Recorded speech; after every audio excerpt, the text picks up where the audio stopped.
Neighbors tell me that this is normally a quiet area, but the two explosions that happened earlier were so intense, they felt like it was in their own homes. This is one of the locations where the water leak happened.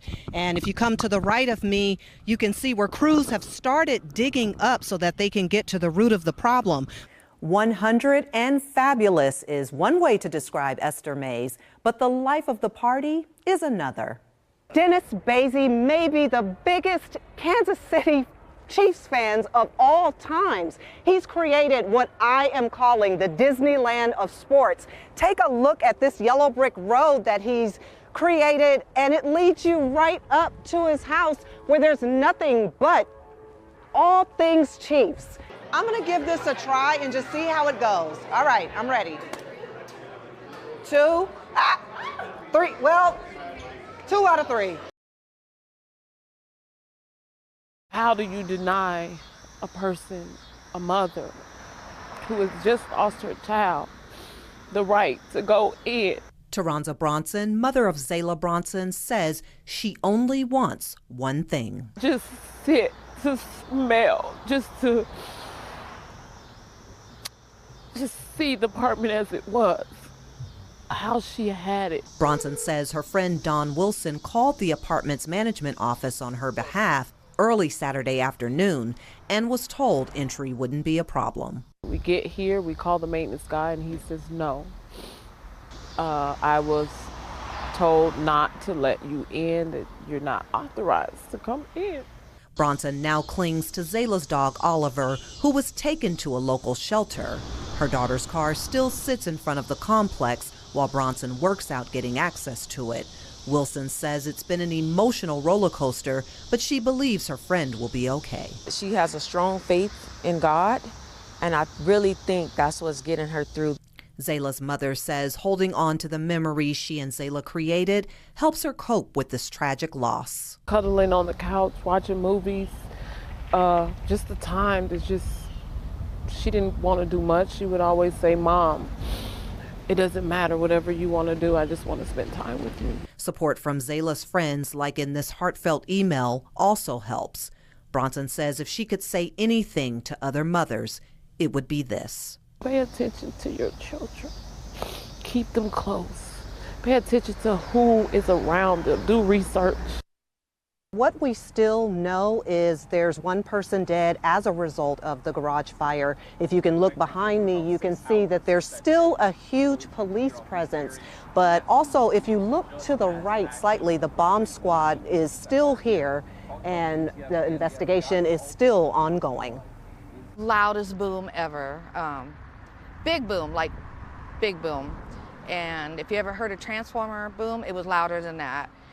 The video here shows flames and smoke following the explosion, the flames quickly rising in the air. One person says they heard the explosion all the way in Derby. Wyatt Combs says he lived in these apartments with the deceased and they worked at AutoZone together. He was doing restorations. I'd come and help him out every so often and talk to him at work, but he was restoring a couple of cars in his garage. Combs says it could have been a number of things he thinks causing the explosion. It's been a while since I've actually seen. I know he does a lot of welding, a lot of, I think he got a plasma cutter or something. That could have been it, one of the oxygen bottles for that. Battalion Chief Nicholas Woods describes the damage. Mainly concentrated in the garage and then some additional cars that were in close proximity to the garage. The fire department and police are working with other agencies. Police are still in the process of confirming details.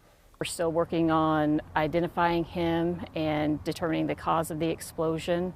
It's still an ongoing investigation. We're still early in it, so we just ask that people avoid this area at this time. Now, the roads are still blocked off as police say there could still be evidence on them. It's getting close to people getting off work, and we've noticed that some people are walking up, can't even get into their homes here at the Cedar Brook Apartments. They are allowed to go out, but they're not allowed to go back in. If you've been to Clifton Square, you've probably seen this handcrafted shoe spinning in the window.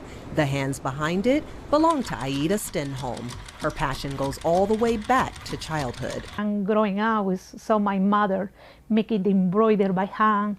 I see the beautiful colors and everything. So I say, okay, how about I'm mixing the leather with the embroider?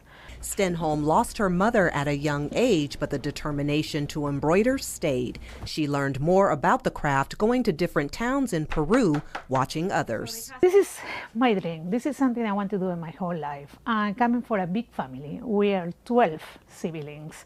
I have a 6th sister, and we always share clothes, shoes, everything. When she was 10, she made her mind up on the one thing that would remain her focus. So when my sister bring me back the shoes, it's already broken or dirty, you know, it made me so mad. I has to clean and looking shiny. And then one day I said, I'm going to make my own shoes because I'm tired to share everything. She went to school for shoemaking in Peru and would later meet her husband, a Wichita native. Stenholm's been in business for 10 years, handmaking and customizing all types of styles using different leathers and fabrics. For her, Wichita is home, but she says being a Hispanic woman in another country presented some challenges for her. My accent. I have a heavy accent, so it's hard for many people to understand me. And also papers, documents, export, import, taxes, many things. Stenholm has been at the Clifton Square location for 3 years and celebrates 10 years in business in November. If you love, what do you do? It doesn't matter what. If you love it, always is a door open, always. Stephanie Maniche, Cake News on your side.